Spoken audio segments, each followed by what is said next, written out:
సత్యానికి ఫలం ఉండదు, కర్మకి ఫలం ఉంటుందండి. సత్యానికి ఫలమే ఉంటుంది. సత్యానికి ఉన్నది ఉన్నట్టుగా ఉండడమే ఉంటుంది. అవతిష్టత, ఏది ఉందో అది అలా ఉంటుంది, ఉంటూ ఉంటుంది. అంతకు మించి కిరీటాలు వజ్రాలు వైడూర్యాలు ఏమీ ఉండవు.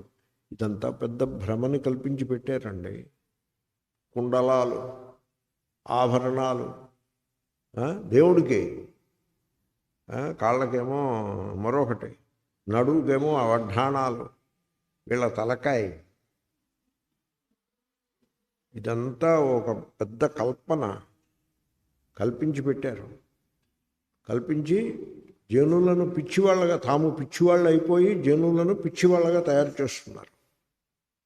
ఎవడికి విశ్రాంతి లేదు. ఈ కల్పించేవాడికి విశ్రాంతి లేదు, వాళ్ళని అనుసరించే జనులకి విశ్రాంతి లేదు. అందరూ కూడా పిచ్చి తిన వాళ్ళలాగా డ్యాన్స్ చేస్తూ ఉన్నారు. మీరు గమనించారో లేదో? ఈ కల్పనలను చూస్తే అయ్యో అనిపిస్తుంది.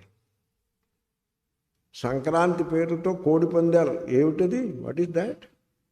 అది కల్చర్? అది సంస్కృతియా? అది పండగయా? అది శరం కన్నా చాహియే పండగ పేరుతోటి. అన్నీ కల్పనలే, అన్నీ అంధవిశ్వాసాలు.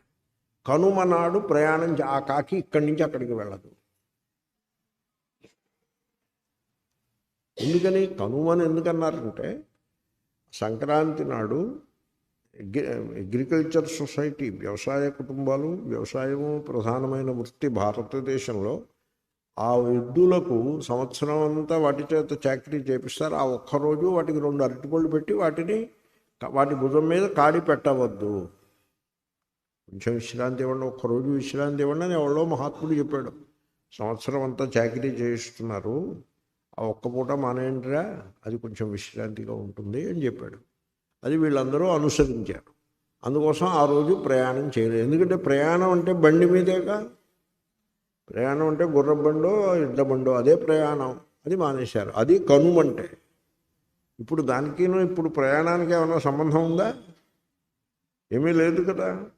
కాబట్టి కనుమనాడు ప్రయాణం చేస్తే ఏదో కొంపలు అంటుకుంటాయన్నది అంధవిశ్వాసమా కాదా? అది ఎలా వచ్చిందో మీకు చెప్పాను నేను.